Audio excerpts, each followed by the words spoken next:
Hey guys, me again, back with another video. This time I'm going to be going through my experience using the Cyber tent.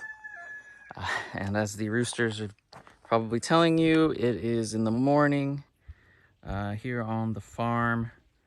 I've been enjoying its many pleasures that it offers. But this is more about the tent than my vacation here. First, I'm going to start with the tent itself. Attaching, I've loosely just put this back to show, but the tent is damaging my just a few days old wrap, so keep that in mind. I'm gonna might get a heat gun and try and iron out these wrinkles it's adding.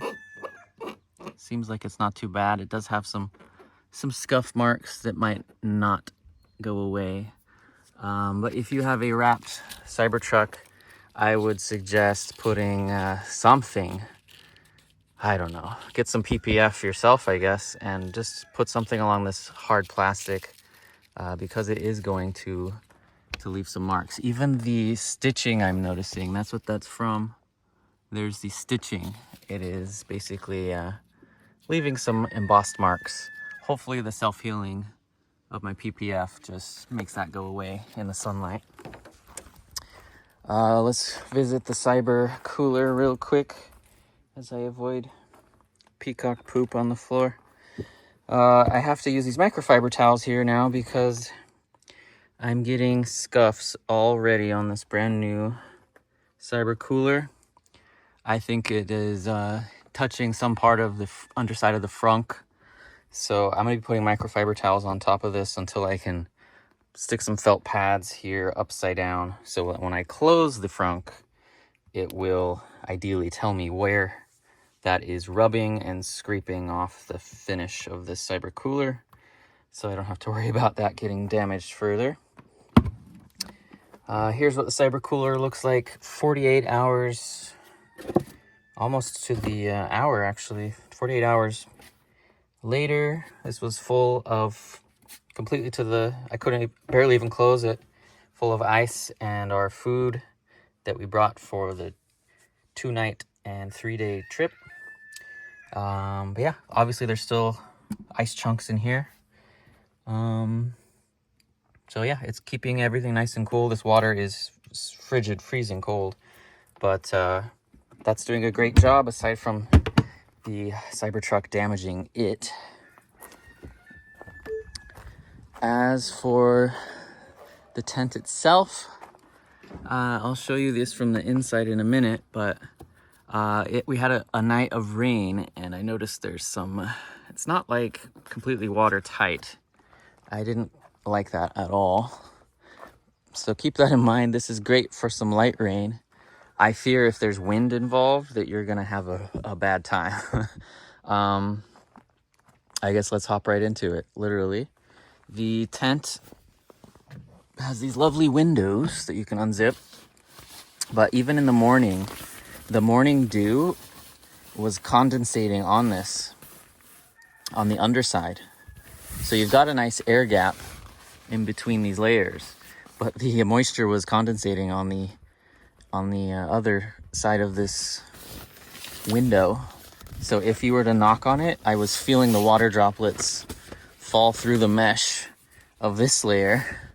So yeah, obviously make sure your Cyber tent has all its little windows closed, especially if it's raining, because that's not going to stop moisture from getting through. It really warms up in here as well during the daytime. Fortunately, it's been below 100 degrees out here, so we didn't have to get a fan or anything. We're actually pretty cold last night. It was about 50. You're going to need a sleeping bag in here because it's going to protect you from the elements, but not from, ambient temperatures dropping significantly. I do love the pockets. There's so many pockets, like literally all along the bottom. They've got one on the top. In the advertising, a lady put an iPad up here so she could lay down and watch her iPad, but you can't see anything through this mesh. It's so distorting. So don't think you're going to be able to just lay down and put your iPad up here like in the advertising and watch a show. You won't be able to see the screen very clearly. But let me show you that gap. Especially on this side, I noticed this morning there was light coming through. But yeah, you've got these corners. So if there's any bugs, dare I say creatures, they could come through this layer and get in between, which gives you, this is the tonneau down here. Oh, I also noticed there was water. I tried to dump it this morning. There was water collecting in the Cybertent's bag that kind of just rests down here in the tonneau area. So keep everything zipped, in my opinion. The little screens, you don't want creatures to crawl in here.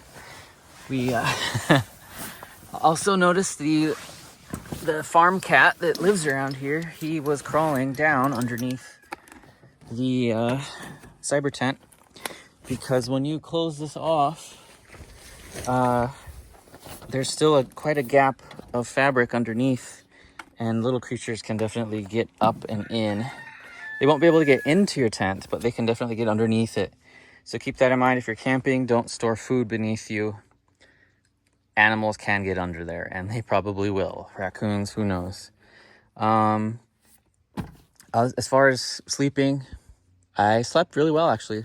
Again, I couldn't have done it without this mattress, but there's plenty of room. Didn't feel cramped, even with 2 people in here. It was nice having the option of using the power. I brought an electric blanket, but my sleeping bag was plenty of heat.